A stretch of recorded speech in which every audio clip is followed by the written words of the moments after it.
Magandang araw, magandang hapon at magandang gabi sa ating mga kababayan sa iba't ibang panig ng mundong ito. Siyempre sa Luzon, Visayas at Mindanao. Kamusta naman po kayo sa mga banateros, banateras worldwide?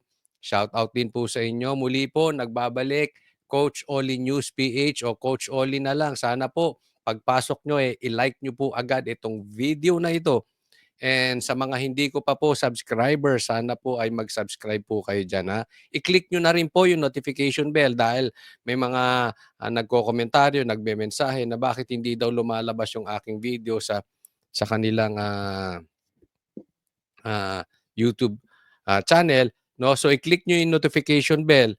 Nang sa ganon, pag tayo po ay merong mga vlog, ay i-inform po kayo ni YouTube na meron po tayong bagong ginawang video. Ayan, hindi na po natin pagtatagalin. Ito po ang ating magiging topic for today. Tuloy ang suntukan. Pero may catch ha. Basagan ng muka. Walang gloves. Oh, walang gloves po yan ha. Oh, baka mamaya may mababakla dyan. Yan ang sabi. Tuloy ang suntukan, walang gloves. Wala na masyadong maraming kondisyones. Pero tuloy na po sa Martes. Mamaya pag-usapan natin yan. Congressman, sinapak ni Baste. Aba, talaga palang talaga palang magaling sa boxing ito si Baste. May sinapak na congressman. Meron pala. Mamaya pag-uusapan natin sino to. Pangatlo, Risa, may bago na namang kasinungalingan. Okay? Yan po ang ating magiging talakayan ngayon. Hindi na po natin pagtatagalin dahil kay Coach Oli, bida ang balita. Eto. Nako, pambihira. Exciting to, no? Nako, palagay ko, pagdating sa Pilipinas, mas pinakaaabangan pa yung suntukan ni Baste at saka ni Torre compared sa mga laban ni Pacquiao. Nako, marami nag-aabang nito. Lalong-lalo na yung mga pinklawang iyakin. Hindi kasi nila magalaw ang Duterte, especially yung mga komunistang duwag.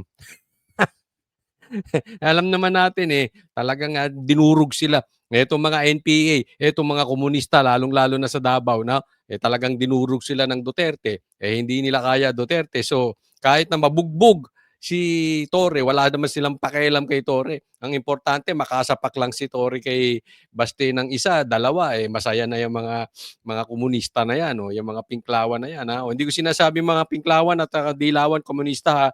Magkaiba yung pinklawan, dilawan, tapos mga komunista. Kayo na magsabi, basta ako, hindi ako nagbibintang. Mamaya, ano tayo dyan Okay. Sige, pag-usapan natin. Gusto mo, puntahan kita, walang kamera, suntukan tayo, walang gloves. Bakit ba kailangan mo ng masyado ka mang masubis? Yan ang sinasabi ko Napanood ata ni Mayor Basti yung vlog ko. Kauna-unahan to, sinabi ko agad pagkatapos. Ang dami pa nga nagsasabi. Even yung mga tropa ko yung mga kakilala ko, pati yung mga vlogger na kakilala ko, sabi, uy, ano ba naman yun si Basti? Natakot, naduwag. Hindi po, eto, pinaliwanag ko. Yan po exactly yung call natin. Ang hamon kasi suntukan. Bakit tayo napunta sa gloves? Bakit tayo napunta sa boxing? Bakit tayo napunta sa Araneta? Bakit tayo napunta sa pledge? Bakit tayo napunta sa bentahan ng ticket? Ang usapan, basagan ng muka. Hindi ko naman maintindihan to si Torre. Napakahilig talaga sa TV. Walang kamera. Suntukan kung suntukan. Yung sagot ni Torre na ganoon, panduwag yun Natural. Kahit sino lalaban. Bakit? Saka Araneta may pakinabang, may kikitain ka dyan. Sabi nga ni Pulong alam naman ni Pulong kung magkano kinita mo sa pagkidnap kay PRRD. Definitely, ngayon pagka nakamera yan, may kikitain ka rin dyan. Sa katunayan, itong si Torre, makikinabang dahil tatakbo yan sa 2028. Talagang user-friendly to si Torre. Basta kung ano makakatulong sa agenda niya, sa karir niya, gagawin niya kahit pangit. Kahit na magmukha siyang duwag. Totoo ito. Ito, alam ng mga tunay na lalaki, especially yung mga galing exclusive schools, yung mga puro lalaki. Walang drama-drama. Pag sinabing suntukan, suntukan. Walang araneta, pambihira. Mag-iimbita ka na manunood, walang imbitahan. Oh, nakita nyo? Ngayon, bawal ang iyakin ha. Tore, pag umatras ka rito, duwag ka. At hinahamon ko ang mga pulahan at pinklawan na tinatawag na bakla si Basti na pag umatras dito si Tore, tawagin nyo siyang duwag ha. Napakalinaw naman kasi. Iba suntukan, iba ang boxing. Yung isa sports, yung isa may gloves, yung isa talagang basagan ng muka. MMA, pwede kahit ano, pwede kahit sipa. Basta bawal ang pulis, bawal ang baril. Mano-imano, square, walang armas. Okay? Huwag nyo nang paguluhin. Tore, lalabang ka?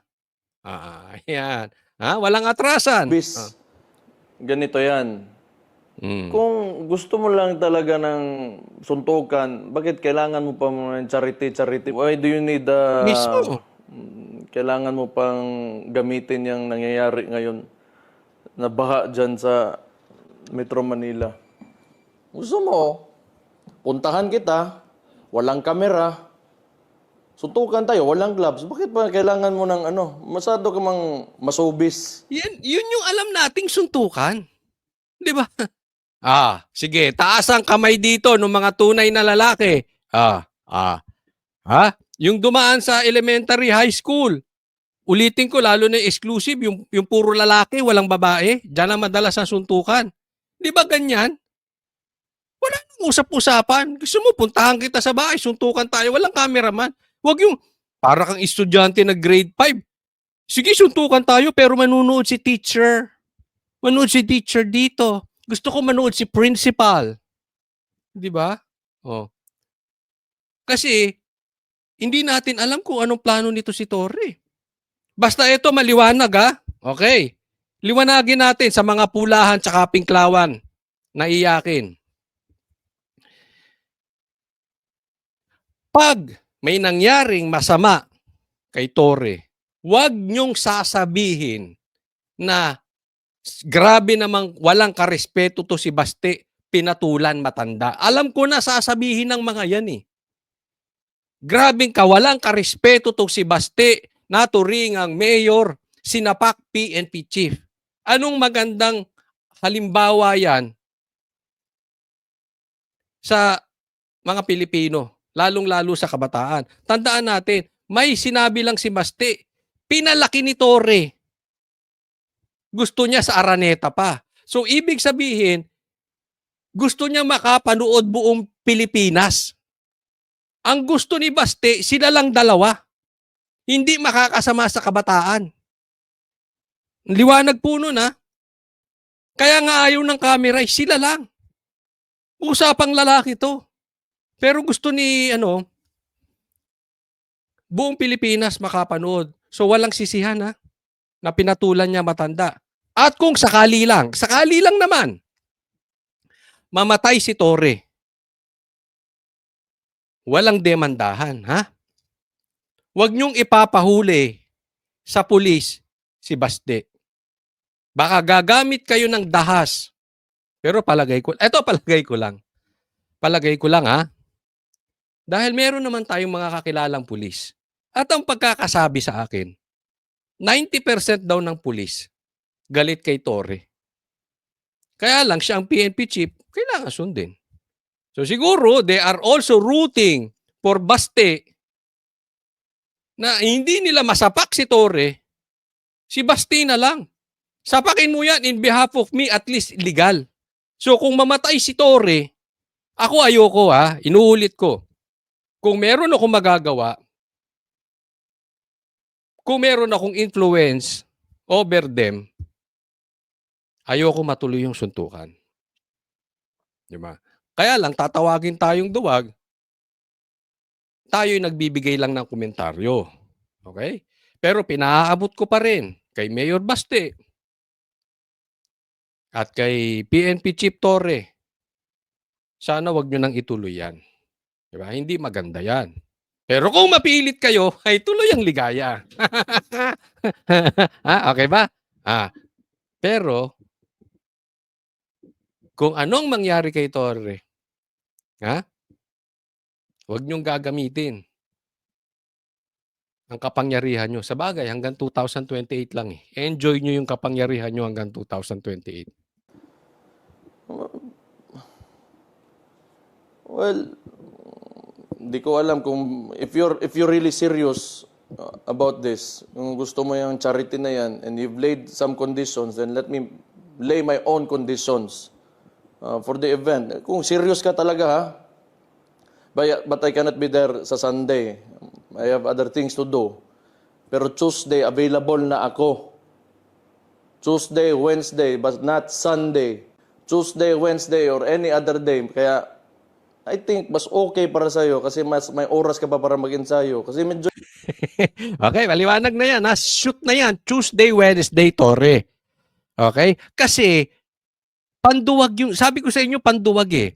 Ang nabanggit sa akin, alam naman ni Torre, tandaan po natin, pag aalis ng ibang bansa, ang isang politiko, nagsasabi yan sa gobyerno. Oo, nag-i-inform yan sa gobyerno.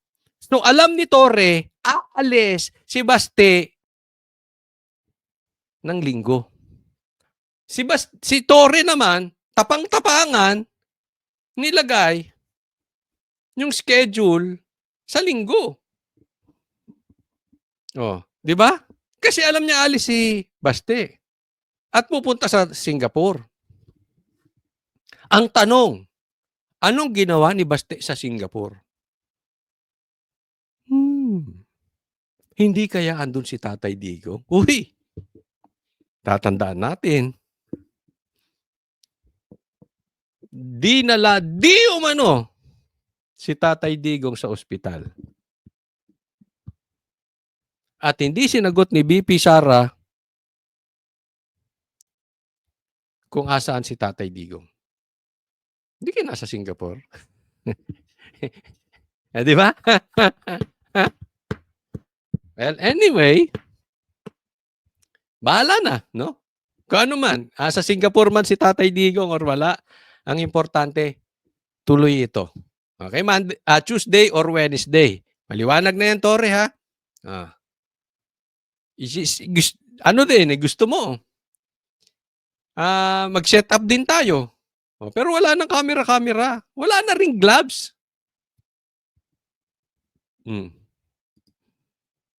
mag-ensayo. Kasi medyo yung pagsuntok mo, pag jab mo, nakababa ka agad yung kamay mo, kailangan nakadepensa yan sa mukha mo. Pag jab mo, balik ka agad sa mukha, ha? So, konting advice lang, mag-ensayo ka. Ayun. Ito, totoo yan. So, yung sinasabi ni Baste, ganyan yan eh.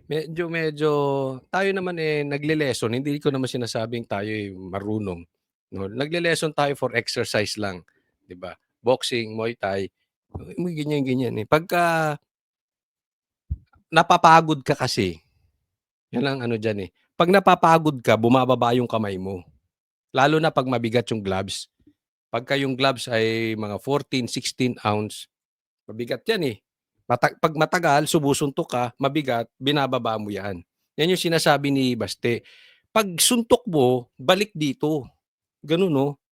Kaya lang, syempre, pag pagod ka na, pag suntok mo, ganyan. Malalaman mo pag pagod na ang boxer, nakababa na ang kamay. O, kita mo, pinapayuhan ka pa ni Baste. Kung anong gagawin mo, kasi mali. Alam natin, may problema sa resistensya ito. Kasi hinihingal siya di ba? Inihingal si Torre nung nag-ensayo sila. Tapos, nag-push up siya ng parang may binebembang. Kaya nga medyo bastos eh. Bastos yung push up ni yung push up ni Torre. Hindi parang push up na nag-e-exercise. Parang push up na may binebembang. No? So, doon pa lang kikita mo, shortcut yung mga ginagawa. Kasi nga, walang hangin. Walang resistensya. Maganda yung sinabi ni Baste, binababa mo kamay. Kaya yun ang sabi niya, huwag mo ibaba. Pero anyway, hindi naman mabigat kasi hindi kailangan ng gloves. Mabigat talaga kasi yung gloves. No? So wala ng gloves. So hindi mabibigat. Hindi mapapagod yung braso mo. Ang tanong, pag walang gloves, mas nakakapagod yan. Dahil pag tinamaan ka niyan sa panga at hindi ka nakatulog, just in case hindi makatulog sa isang suntok si Torre, sigurado pagod agad yan. Kasi bababa ang resistensya eh. Hilo yan. Bata ito si Basti. Malaki ito si Basti. Si Torre, kung di ako nagkakamali, kasing laki ko o matangkad ako konti. Si Basti, malaki ito. Oh. Matangkad to. Alam naman natin, medyo may ibang lahi ito eh. Diba? Mistisa yung kanilang nanay. Kaya, isang tamang masama yan sa panga. Maganda nga dyan, walang awatan. Ha? Anyway, tuloy na yan. Okay? Wag lang Sunday. Alam naman niya ni Torre. Yung hamon ni Torre ganun, talagang panduwag. Isipin mo, nag-set up ka, alam mo yung kalaban mo, aalis ng linggo, tapos nag-set up ka, gusto mo araneta pa, may camera pa, etc. Kita nyo, parang tanga na si Torre. Feel na feel. May pa-jogging-jogging pa sa ulan. Hindi. Nabuang na ata. Nag-hallucinate na ata to si Torre. Hindi mo alam kung anong ano niya eh. But anyway, wala na tayong magagawa. Andyan na yan. Basagan na ng mukha. Wala nang drama-drama, walang glove. Ito naman, pag-usapan natin, meron na namang bagong kasinungalingan si Risa. Mamaya natin pag-usapan kung sino tong sinapak ni Baste na congressman. Dito muna tayo kay isang sinungaling na si Risa. Ay, nadidisturb yung kaluluwa ko. Wow! Nadidisturb yung kaluluwa ko. Dictate yan ng staff mo.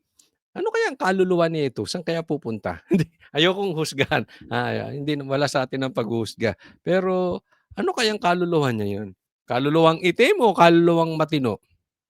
Nakakadismaya talaga na may lumabas talagang ganong desisyon na hinahadlangan yung pagganap ng Senado ng tungkulin na solong sa amin. Lagyan mo drama. Lagyan mo drama. Hinahadlangan yung desisyong solong sa amin. Ibig niyang sabihin, wala kayong karapatan. Korte. Sa amin tong Senado. Inaatas ng konstitusyon, solo sa Senado. Mamaya babalikan ko yan. Inaatas ng konstitusyon solo sa Senado. Ay hahadlangan ng Korte Suprema, pinakamataas na korte sa ibang pantay, pero hiwalay na branch of government. At marami po kaming disturbing questions tungkol sa desisyong iyon. Disturbing question sa desisyong iyon. Sige, latag. Halimbawa, kumpara sa sinabi na dati ng Korte Suprema, bakit nila sasabihin na labag yung one-year bar rule? Samantalang sa pagkaalam at intindi namin, iisa lang namang complaint ang inaksyonan ng House. Yun, sakto. Patay ka ron. Patay ka ron. Patay si Risa ron. Bakit? Meron ba tong abogado? Meron ba tong staff? Okay? Ang sabi niya, meron silang disturbing na mga tanong. At isa dito, yung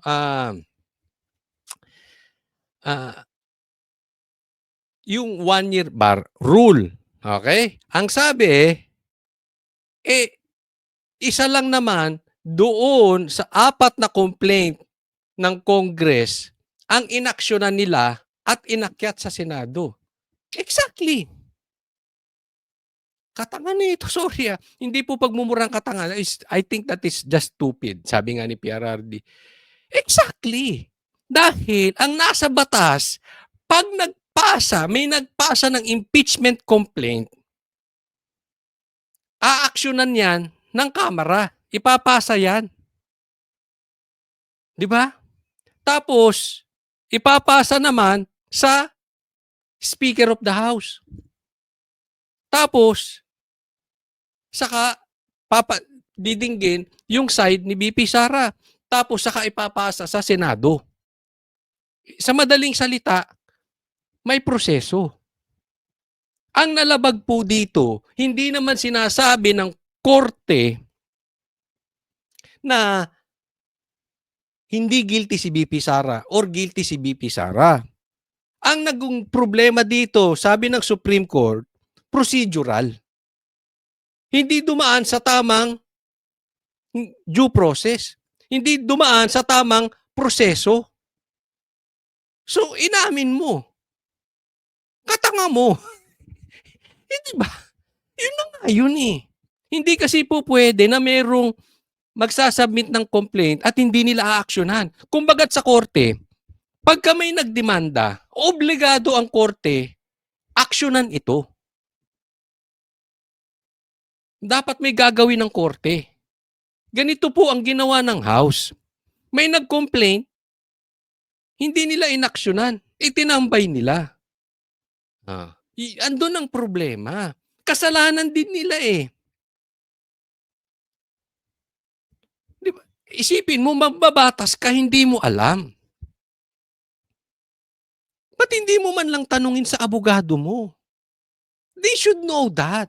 Kung hindi yan alam ng abogado, hindi naman tayo abogado, okay? Hindi tayo nagdudunong-dunungan.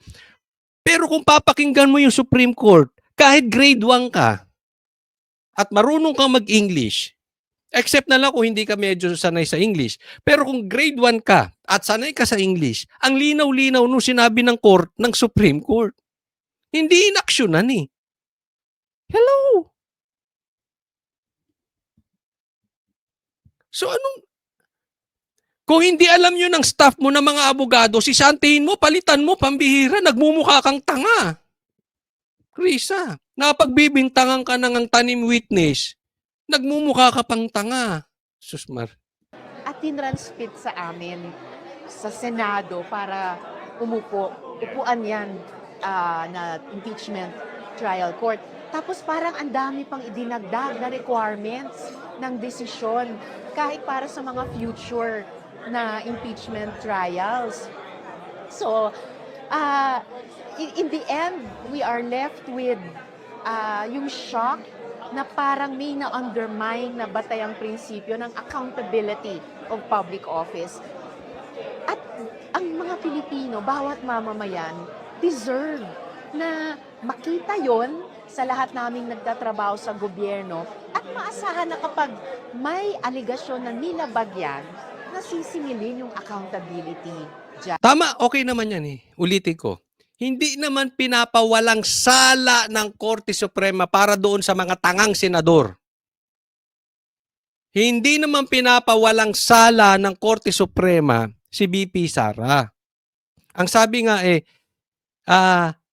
the end does not justify the means. Ang ibig sabihin, kahit pagpalagay natin, may kasalanan talaga si BP Sara at kailangan siyang ikulong. Doon na lang tayo sa worst na worst. Hindi naman siya pwedeng makulong dito sa impeachment. Kunwari na lang for discussion purposes. Sobrang sama ni Sara.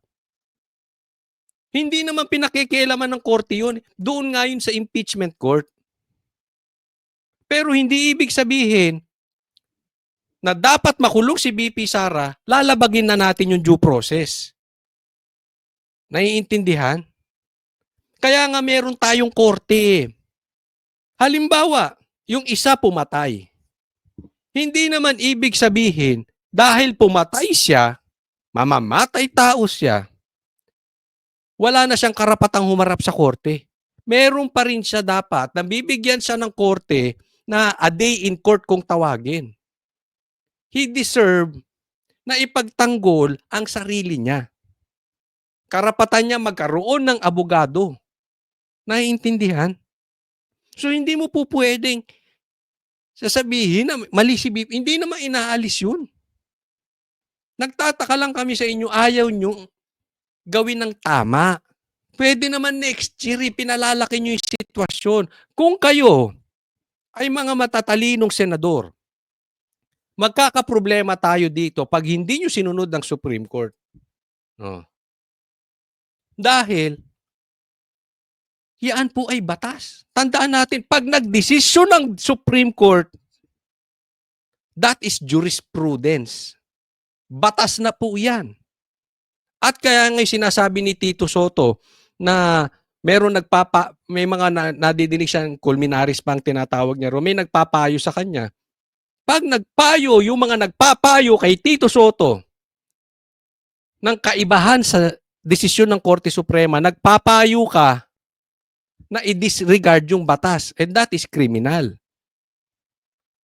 Mali po yun. Ulit ko, hindi tayo abogado, okay? Pero hindi po natin dapat, kung ang nasa isip natin ay talagang kapayapaan sa Pilipinas, hindi dapat natin isinasantabi ang ano ng korte. Lalong-lalo na yung Supreme Court. Hindi po, kaya nga tinawag yan na Supreme Court eh. Pag dinagdagan pa natin, parang gusto nyo kasi, mga senador, dagdagan pa, meron pang mas mataas sa Supreme Court. Magiging pizza fight yan. Magiging shakis yan.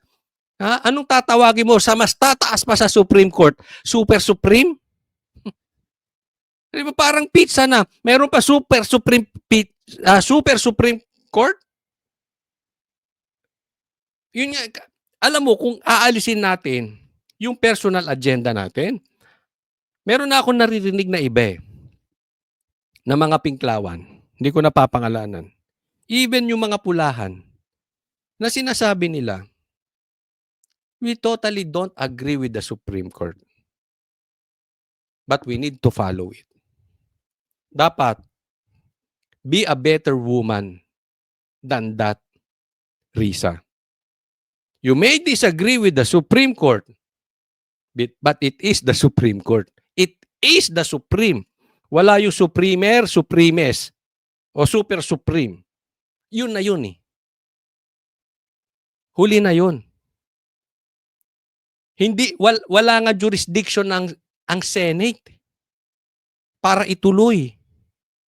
Dahil void yung impeachment. Be a better woman, Risa. Hamon namin sa'yo, be a better woman. 7 buwan na lang, February na, pwede kayo magsampa ulit. Di ba? Yung mga hawak mong leeg sa leeg na congressman, sabi mo magsampa sila impeachment, at pag sinampa impeachment, aksyonan agad. Trabaho dapat ng Senado ngayon. Ipaglalaban po namin yon. That's not the decision that you were expecting talaga. Well, alam nyo naman, there were rumors about it for days before, but I was hoping against hope hanggang sa huli na hindi totoo at hindi magkakatotoo. Kaya shocking talaga. And nakakasugat sa mga prosesong bukas, hindi lang sa mga Nakakasugat sa prosesong bukas. Yung proseso nga ang may problema. Katanga talaga nito si Risa. institusyon ng gobyerno, nakakasugat sa mga prosesong bukas sa mamamayan para iwasto ang nakikitang mali or punuin yung nakikitang kulang. These are the persons na sinabi ko kanina sa Facebook ko. Itong mga pinklawan na ang linaw nung sinabi ni Chanko na nagkabayaran dyan. So lumalabas yung bawat pirma may natanggap ang mga congressman. Yung sinong pumirma may natanggap. Sinabi yan ni Chanko. And that is illegal kasi pork barrel yan. Nagingay ba kayo? Sinilip ba ninyo? Masyado kayong nakafocus kay Sara. Ito payo ko lang. Sa mga tatakbong sa 2028, labanan nyo si VP Sara ng patas. Pag matalo nyo sa eleksyon, ang labanan po kasi dapat nasa eleksyon. Kung matalo nyo sa eleksyon si VP Sara, congratulations, we will respect you. Ikaw na, Presidente. Pero kung sa tingin nyo hindi nyo kayang talunin si VP Sara, huwag tayong ipokrito. Huwag nating gamitin ang taong bayan, kung anumang ang pera ng taong bayan, ang posisyon, dahil gusto nating ilubog si VP Sara dahil hindi natin kaya sa patas na eleksyon. Heard, Senator. Pero ano gusto niyo sabihin doon sa nagsasabi na why not wait for the Exactly. 2026 para na lang sundin yung Supreme Court, walang constitutional crisis? Yung mga nagsasabi ng gano'n, anong what would you like to? Wala namang naghihingi ng constitutional crisis. I'm afraid, in fact, with all due respect, yung ganitong desisyon is one that makes us more insecure dun sa dapat na stabilidad na ibinibigay ng konstitusyon. Sa sinasabi ng iba na hintayin na lang ang 2026, Diyos ko po, alam naman siguro all the effort and time it already took para simulan ng maayos itong impeachment process na ito. So, hindi naman nila pwedeng basta-bastang sabihin, hintayin na lang ang isa pang taon. At saka kasi Hindi na lang po 1 taon, 7 months na lang aantayin mo. Antayin nyo na. For the meantime, pagplanuhan nyo ng maayos. Yung walang anomalya, na yung katulad na sinasabi ni Chanco, na yung mga pipirma ay may bayad. At pag may pinasang complaint, aksyonan agad. 'Di ba? You should learn. Alam mo, isa yan sa isa po yan sa discipline ng isang matured person. Learn from your mistake, and higit sa lahat, dito maraming bagsak. Kaya maraming nagiging magnanakaw, maraming nangre-rape.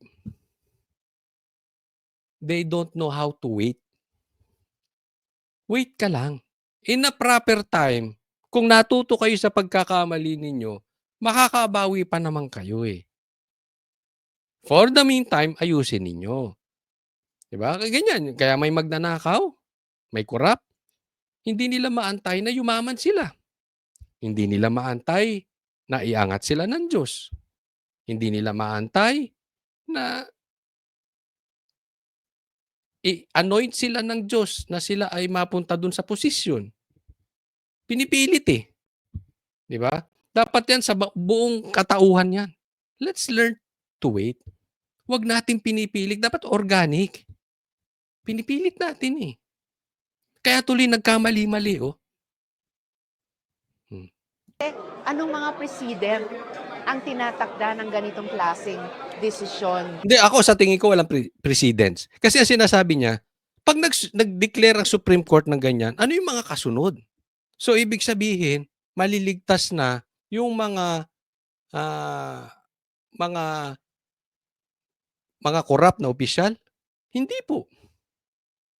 Ang precedents niyan, gawin ng tama ang proseso. Walang sinasabing walang sala si BP Sara o may sala si BP Sara. Anong precedents ang sinasabi mo? Proseso lang yung kinestyon dito. This is technical. So, maganda nga eh. Para matuto yung nasa sundin natin. Yung procedure. Huwag tayo laktaw-laktaw. Anong precedents niyan? Sa susunod, isa lang ang isubmit na complaint. At pag kami sinubmit na complaint, action na agad. Tama or tama. Apakasimple naman nun. Ito ang hindi ko maintindihan, Risa. Ha? Alam niyo yung sinasabi ng... Ito, ulitin ko, hindi po tayo abogado. Pero yung sinasabi ng Supreme Court, actually, kung hindi ako nagkakamali, yan ay pinag-aralan sa batas, first year, sa law school. Tanong mo sa abogado mo, first year yan eh. Kasi sinasabi nila, walang karapatan yung Supreme Court pumasok doon sa impeachment trial. Hindi po pinasok ng Supreme Court yung impeachment trial. Meron po tayong 3 branches. Yan yung pinupunto nila eh. Magkakahiwalay, pero patas at may check and balance. Tama kayo doon.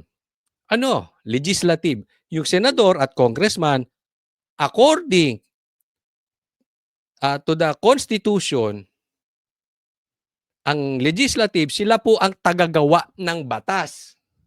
Ang executive, yung presidente, Sila yung taga-execute, kaya nga executive. Sila yung tagapagpatupad ng batas.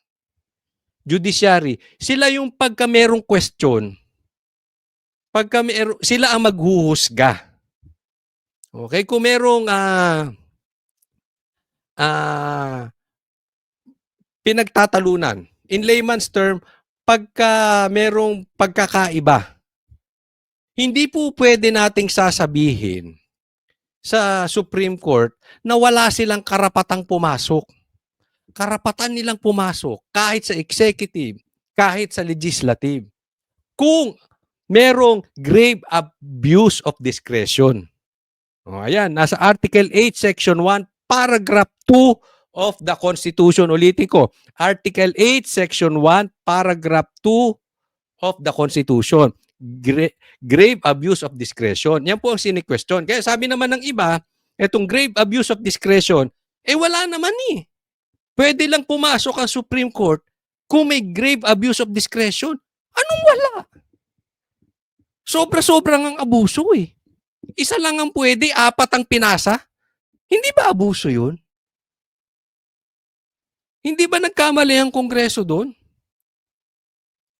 Pangalawa, may pinasang complaint, hindi inaksyonan. May pinasang pangalawa, hindi inaksyonan. So, 2 na hindi inaksyonan.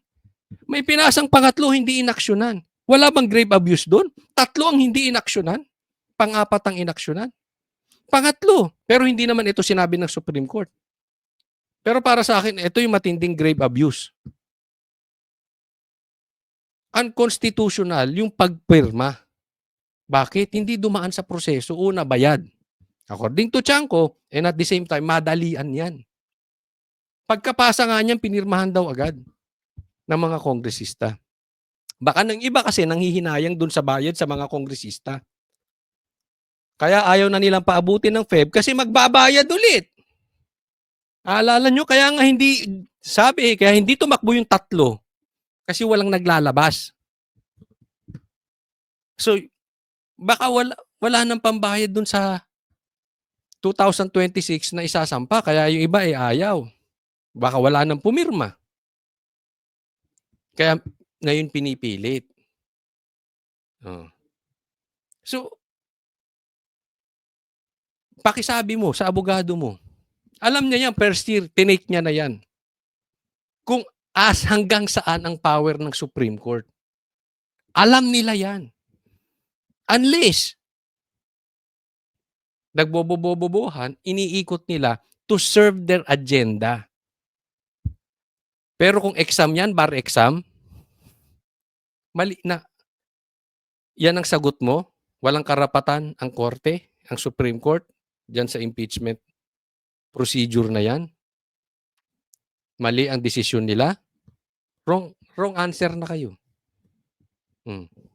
Kasi doon sa bar exam, walang politika dyan. What is wrong? It's wrong.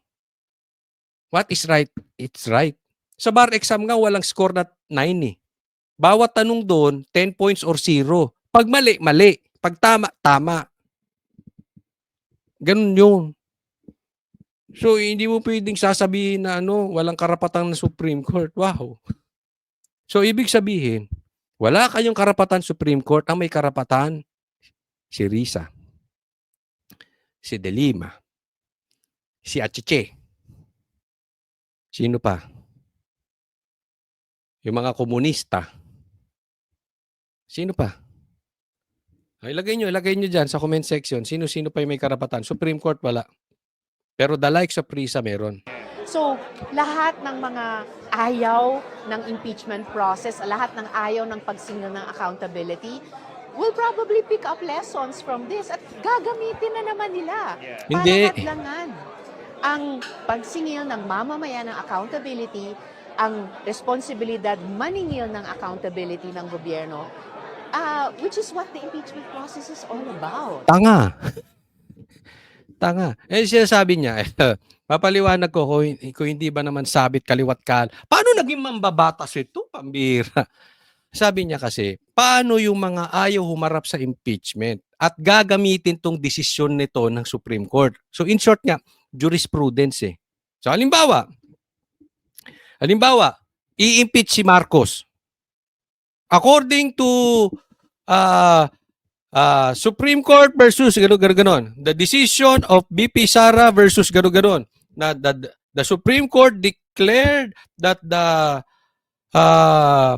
fourth complaint is as unconstitutional. Ayun ang sasabihin. Sasabihin ng kabilang abogado, tanga. Hindi naman sinabi na pwede, paano mo gagamitin yung jurisprudence na yun? In the first place, hindi naman sinabi nung Korte Suprema na bawal ang impeachment. Ang sinabi lang nila yung 4 na complaint. So gagamitin mo lang yung jurisprudence na unconstitutional na sinabi ng Supreme Court patungkol doon sa 4 na complaint. 1-year bar rule. Kung hindi ka ba naman tangat kalahati, alam mo na nga, dinesisyonan niya ng Supreme Court, halimbawa ngayon, kunwari after 3 years o 2 years, pinapa-impeach si Bongbong. Kung hindi ka ba naman tangat kalahati, magsasubmit ka ng 4 na complaint ulit, alam mo namang sinabi na ng korte, hindi pwede yun. Dapat isang beses lang 1 taon. Ganun po paggamit ng jurisprudence, Risa. Na paano ka? Hindi mo pwedeng gamitin, according to doon sa decision ng Supreme Court, hindi unconstitutional ang impeachment. Hindi ganun. Wala ka sa konteksto pag ganun, Risa. Pambira, ang layo mo sa putukan, Risa. Senator, last na lang, may pag-asa pa ba this year matuloy yung impeachment sa Senate kay VP Sara? Laging may pag-asa, di ba? Sinasabi natin mga tao, habang may buhay, may pag-asa. Well, Tama naman yan. Pero ikaw, wala ka talagang Totoo, wala kang pag-asa. Manalo kay VP Sara sa 2028. Wala. Kung patas ang laban, ha? Kung hindi nyo gagamitan ng politika at patatalsik nyo sa impeachment si VP Sara. Yung mano-mano, one-on-one, botohan, eleksyon, taong bayan magdidesisyon, hindi ka aabot sa 30% ni VP Sara.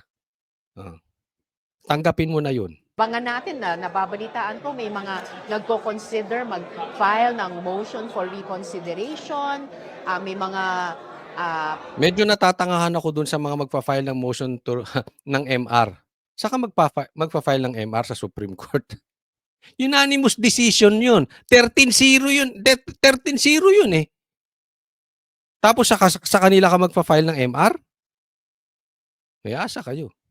mga wise na mga column at sulat na inilalabas, payo kung papaano pwede pa rin sa diwa ng pagrespeto sa Korte Suprema, pero pwede pa rin salbahin yung proseso ng impeachment na alang-alang hindi lang sa Senado, alang-alang sa mamamayan. Mas marami kayo senador na gusto matuloy? I hope so. Batay sa mga announcement ng mga kasama kong senador, marami-rami kaming nadismaya din sa kahapon. All the best. Yan lang. Baka umaasa ka na naman. Di ba? Umaasa ka na rin kay Bam tsaka kay Kiko na kakampi mo siya. Yun pala, sumama sa majority. Sabi niya, marami-rami silang nadismaya. Good luck. Ito lang sa atin. Una, basic po yan. First year law school po yan. Hindi po tayo abogado, ulitin ko, no? Pero yan po ang sinasabi ng mga nakakausap kong abogado. Alam nila yan, basic yan eh. First year nga lang daw. Pangalawa, kasi ang sabi, Senado daw ang dapat mag-decide. I-discuss natin yan. Etong sinapak ni Mayor Baste. Pakinggan natin tong bakla na to. Sa ngayon, ang tinatanong natin, we're looking at the Senate to be the vanguard noong democracy at accountability. Kasi grabe itong nangyari na desisyon ng Supreme Court. Kasi parang nabaliwala yung konstitusyon, nabaliwala ang sarili nilang mga decisions from before, at tapos nabaliwala pati yung separation of powers. Para lang Tinan mo to. Diba, bobo? Baliwala yung konstitusyon. Paano nabaliwala? Pinairal nga ng Supreme Court yung Constitution, kaya nga tinawag na ang constitutional. Bobo ka na, pag bakla ka, dapat matalino ka na. Hindi ko po iniinsulto yung bakla, ah. Kasi siya mismo inamin niya bakla siya, eh. 'Di ba sinabi niya kay Baste, 'wag daw tawaging bakla si Baste. Oh, kasi basta marami siyang sinabi about Baste na hindi raw karapat-dapat na tawaging bakla si Baste. O di ikaw na bakla. Ikaw ang bakla ng pinakabakla. Oh. Baste, tinawag ka lang bakla nito, ba't mo sinapak ang panga nito? Pikon ka pala, Basti. Dapat si Tory sinasapak mo. Bakit sinapak mo yung panga nito? Tingnan mo anong nangyari. Nagngiwi-ngiwi, nakamukha niya tuloy si Bongbong Marcos. Pambihira. Isang bobo to. Bobo na, bakla pa. Bakla na bobo pa. Okay?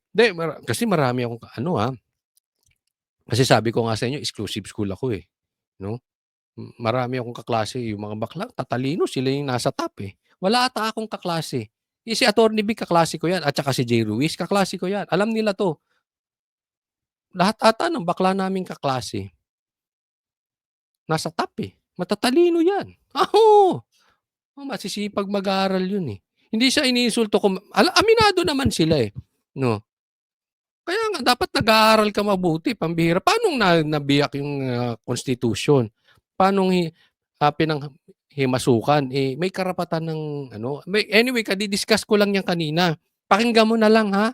Oh. Ang protektahan si Vice Presidente. So we're looking at the Senate now to be really the vanguard for accountability and democracy. Kasi alam natin na consistent ito doon sa House rules na talaga namang nakabatay sa ating konstitusyon, 10 session days. At saktong-sakto yung bilang. Kaya nga, tayo din ay naging pumirma doon sa ika-4 na impeachment complaint kasi sinasalamin ito para siyang summation noong 3 naunang impeachment complaint. Hindi pwede yung sinasalamin. Anong kabaklaan yan? Hindi ko po iniinsulto yung mga bakla. Marami po tayong kaibigang bakla. No? Magkakaibigan po kami. Pero ano yun? Sinasalamin. Yung 3 complaint, sinasalamin yung pang-4. Saan mo nakuhang batas yun? Ang sabi nung batas, pag may pinasa na complaint, aksyonan. Inaksyonan, hindi nakarating kay speaker. Paano ka naging mambabatas? Pambihira naman, no? Percy? Ang lapad naman ng noo mo. Pambihira. Ito yung sinasabi niya, no? Ang dapat daw nagdidesisyon kung itutuloy ang impeachment ay Senado.